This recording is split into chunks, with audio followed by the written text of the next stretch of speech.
I want to be great. And in order to be great, I need to figure out what great means. But I want to be a great man, and I think that takes on a slightly different meaning. The things that make us great people are not necessarily exclusive to being man or woman, but in a traditional sense, there are some values, some traits that make great men. I think that starts at kindness. I think being a great man is about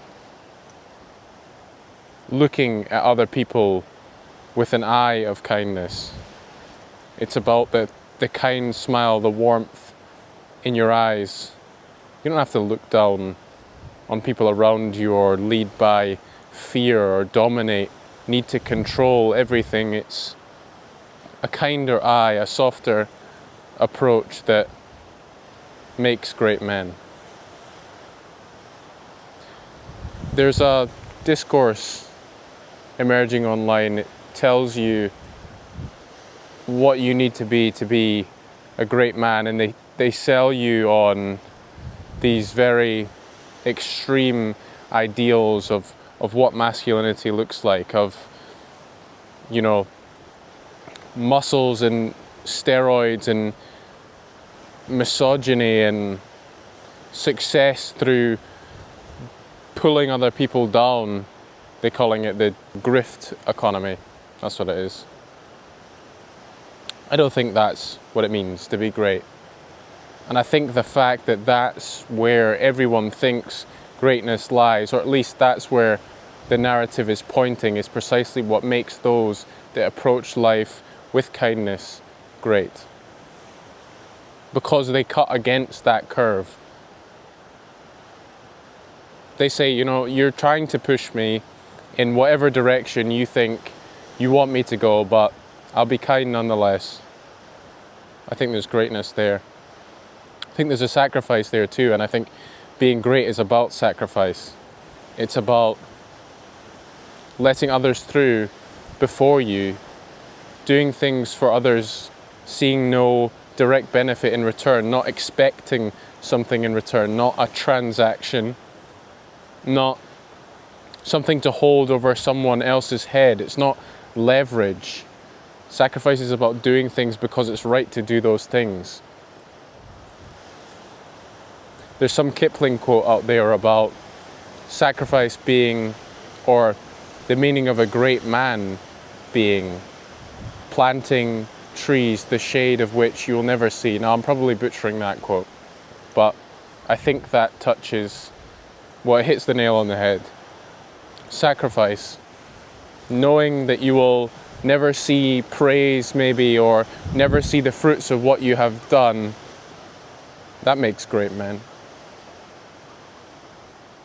When you think about what a great man is in a family unit, it's often that they lead it, but leadership, as I've said, does not connote dominance or needing to control. It's about being there.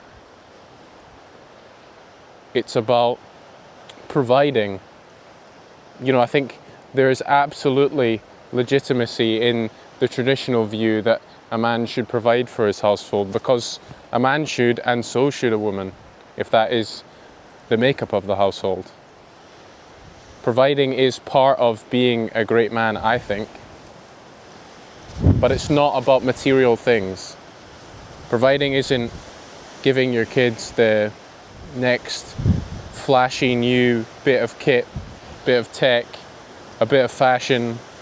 It's not about that. It's about providing your time, your attention, your mind, committing to people, the people around you that are in your life, and that extends further than just your family. It's your community, and in turn, when enough of those communities have people that are willing to sacrifice and provide with a kind eye, you get a better overall society.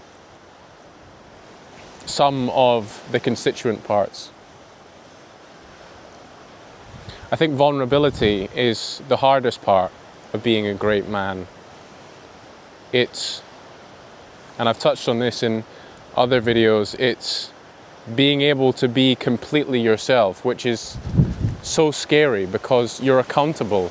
If you are only who you are, then whatever it is you are, whatever your beliefs are, that is how you will be judged.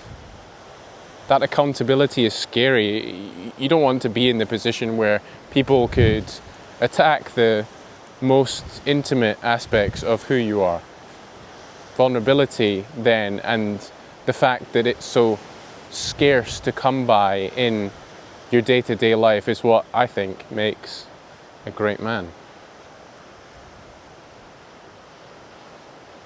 Thinking long term, not short.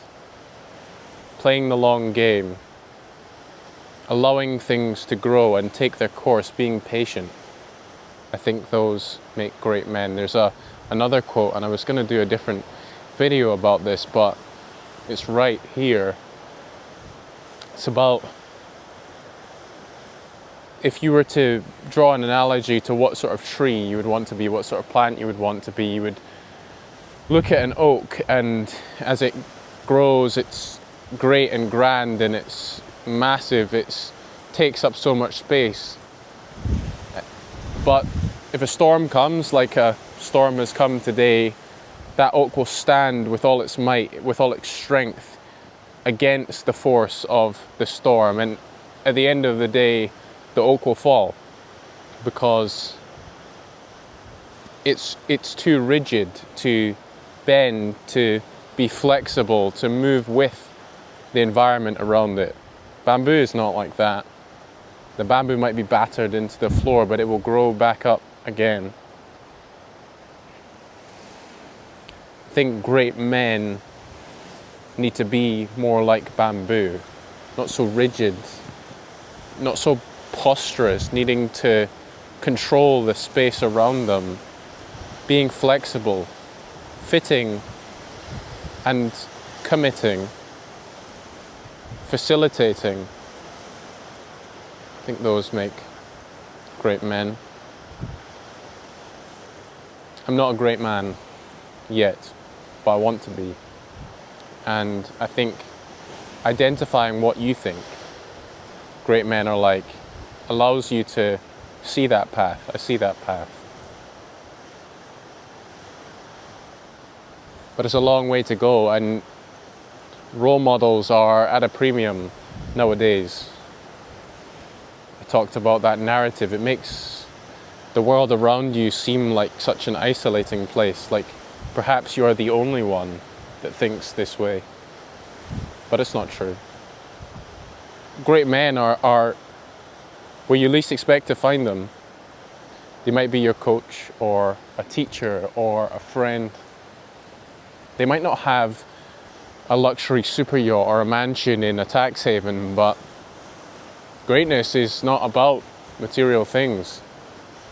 The virtues of great men are self-evident. They are the great men themselves, their traits.